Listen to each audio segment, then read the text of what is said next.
ఈ మాలావలి స్టేషన్ని దాటుకొని బాజా గుహలకి వెళ్ళాలి. లోనావాలాకి దగ్గరలో ముంబై పూణే ఎక్స్ప్రెస్ వేకి దగ్గరలో ఉన్న బాజా కేవ్స్కి మనం ఇప్పుడు వెళ్తున్నాం. బాజా గుహల్ని చేరుకోవటానికి 445 మెట్లు ఎక్కాలి.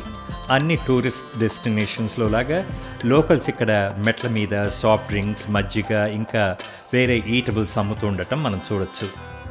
ఈ గుహల్లో బుద్ధుని జీవితంలో జరిగిన వేరు వేరు సంఘటనలు, అలాగే బుద్ధుడి యొక్క సింబాలిక్ ప్రతిరూపాలు మనం చూడొచ్చు. ఏఎస్ఐ ఈ గుహల్ని మెయింటైన్ చేస్తోంది. లోపలికి వెళ్ళటానికి ఎంట్రీ ఫీజు 5 రూపాయలు 10 రూపాయలు ఛార్జ్ చేస్తున్నారు. టైమింగ్స్ పొద్దున్న 8 నుంచి సాయంత్రం 6 వరకు.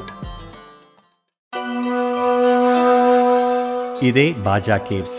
వీటిని కూడా కాల్రా కేవ్స్ లాగా 2వ శతాబ్దంలో నిర్మించారు.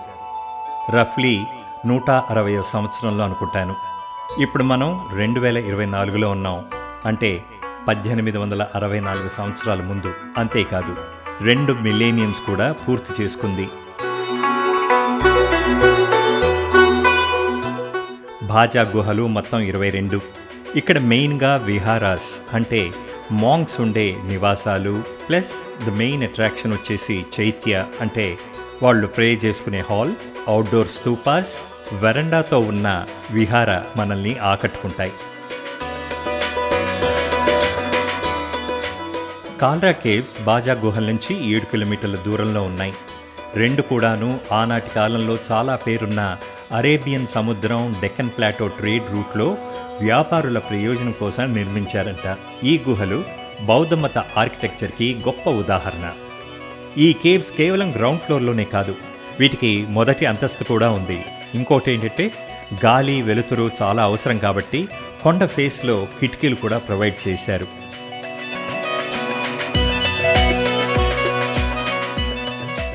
కాల్రా గుహలతో పోలిస్తే ఈ గుహలు ఎంతో గ్రాండ్గా ఉన్నట్టు నాకు పర్సనల్గా అనిపించింది. అంతేకాదు ఈ గుహలకి అనుకోకుండా తక్కువ జనం తాకిడి ఉంది. ప్లస్ ఈ చోటు చాలా నీట్గా కూడా మెయింటైన్ చేస్తున్నారని నాకు అనిపించింది. ఈ గుహల్లోని మోస్ట్ ఇంపార్టెంట్ సెక్షన్ ఈ చైత్య. కానీ మేము వచ్చిన టైంకి అన్లక్కీగా జనం లోపలికి వెళ్ళటానికి వీలు లేకుండా రెస్ట్రిక్ట్ చేసి పెట్టారు. ఏదో మెయింటెనెన్స్ వర్క్స్ చేస్తున్నారు కాబట్టి.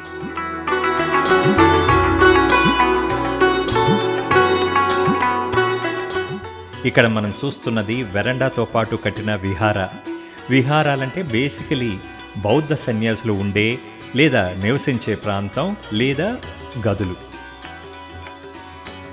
ఇందులో రిలీఫ్ వర్క్ అంటే రాయి గోడ మీద చెక్కిన ఆకారాలు ఉన్నాయి.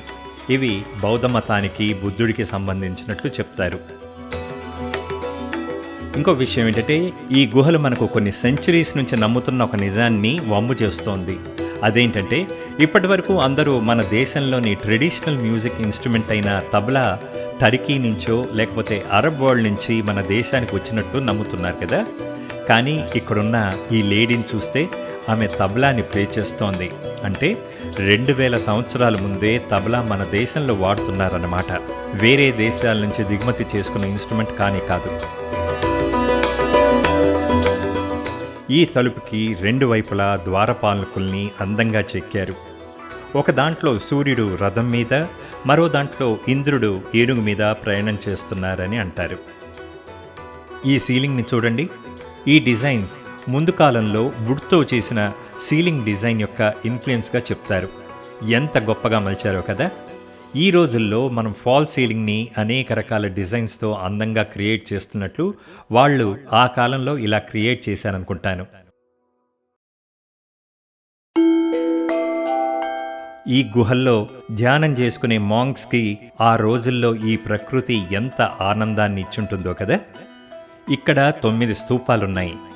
ఇవి ఆ కాలంలో ఇక్కడ నివసించి చనిపోయిన బౌద్ధ సన్యాసుల రెలిక్స్ లేదా అవశేషాలు. వారిలో 3 పేర్లు అంపినికి, ధమ్మగిరి, ఇంకా సంగదిన పేర్లు వీటి మీద చెక్కబడ్డాయంట.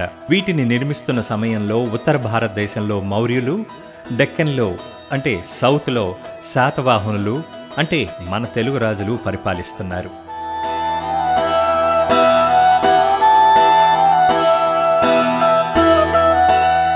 నేను ఈ గుహల్ని చూస్తున్నంతసేపు నాకు మనసులో ఒక థాట్ వచ్చింది.